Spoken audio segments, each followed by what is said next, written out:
What's up? Back, retro Enron shirt. Learning lessons from the past so we don't repeat them. And I want to make sure in your own personal finances that doesn't end up like an Enron as well.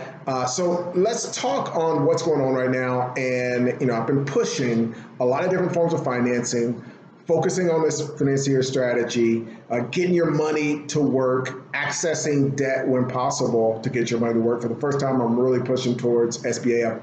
When we're at the top of the market, I'm very glad that I had no idea what was going to happen, but I was really just pushing people away from SBA loans. And unfortunately, there are a lot of people that bought businesses that and I've got clients that did deals 5 6 years ago, and they've made a little bit of money, but now they're in dire straits, just after the last 6 months. And so but the really sad things at the top of the market, last year there were people that were buying businesses, getting SBA loans, and now they still have that debt out there, and the business is 100% gone.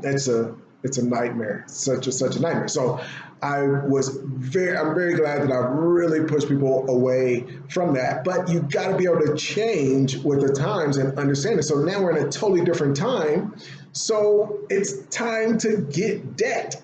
And I want to talk about some of the reasons why. I got another video where I'm going to talk about another way that you can access debt in your acquisitions, and why now is just the time to push as hardcore forward as possible. I got some other videos where I talked about some programs, but let's talk a little bit about the why behind this. And it starts with looking at the dollar. If you go back to 1913, today the dollar is worth 3% of what it was back then. 3%. And now they're saying that Forbes that article, that they're basically expecting over the next 10 years, it's gonna basically depreciate 33%, which makes sense. They're saying it's gonna be 3% a year depreciation. That's gonna mean that over the next 10 years, it ends up being 33%. So your money, if you don't do anything really amazing with your money, you are gonna lose money, because you got to keep up just with that 33% before you got to make 33% more just to be at zero. That's the thing to keep in mind. You will only, if you make 33%, you're only going to be at zero.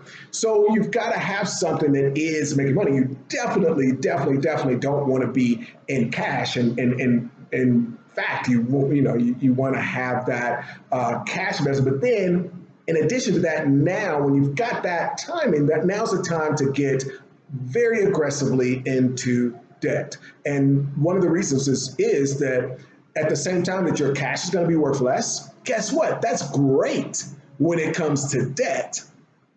That's reason number one, is that literally your debt decreases.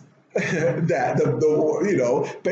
what the real value of that debt becomes if you take out $100,000. Basically that's going to decrease down to 67,000 is what it would be at that point. So you want to keep in mind that every year that debt is becoming less and less. So we've got that combined with the fact that interest rates are just at the lowest level.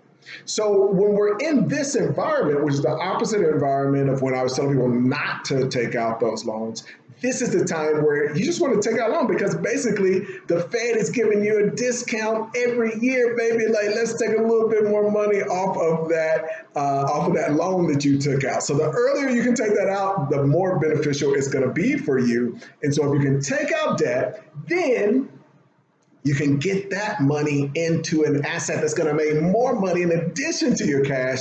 This is the picture I want to paint for you. And so this is a time to get very, very aggressive. In addition to just the general inflation, there's just a massive amount of money moving around. So it's just a tremendous amount of opportunity. And this means great opportunities for us when we can get this debt and get it into assets that are going to make money. Now, let's move over to the whole Trump thing, only paying $700. Now, let's talk about why that is. He did not break the law.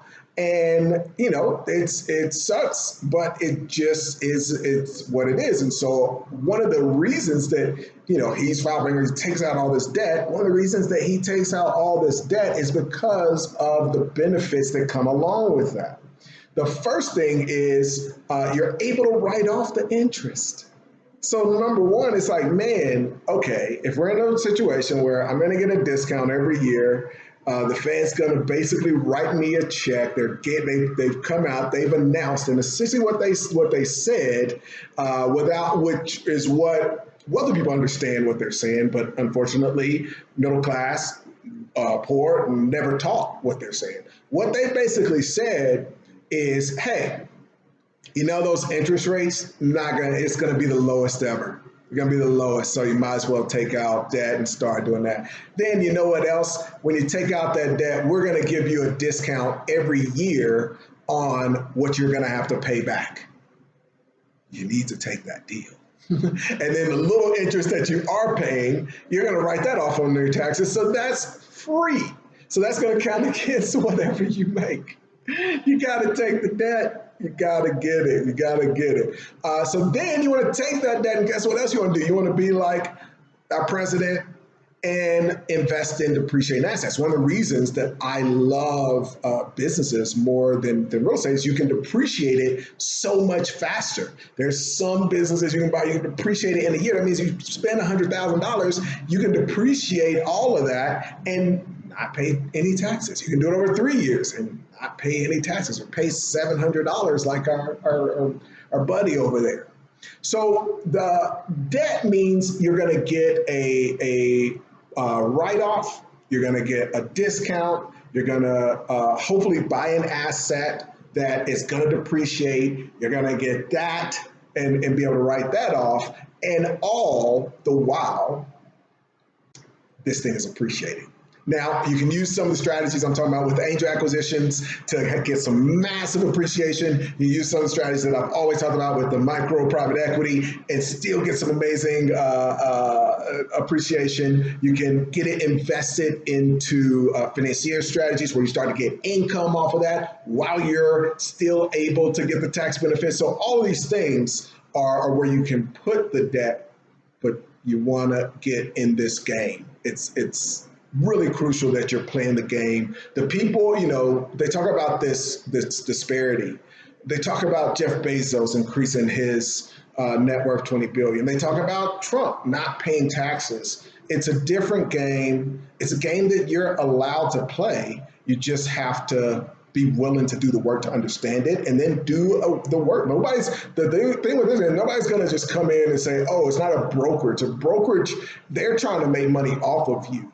They're not going to say, oh, this is how you leverage a financier strategy. You have to learn it. You have to do it for yourself. But it's just, I think it's crucial, more crucial now than, the last 10 years I've been doing some of this stuff. But I think now it's beyond just, oh, this was a cool thing to do. It's like now it's necessary because of the environment economically that we're in now and that we're going to continue to be in. Hope you liked the video. Be sure to subscribe. Hit me with any questions on this, and look forward to some upcoming lives and videos in the coming weeks.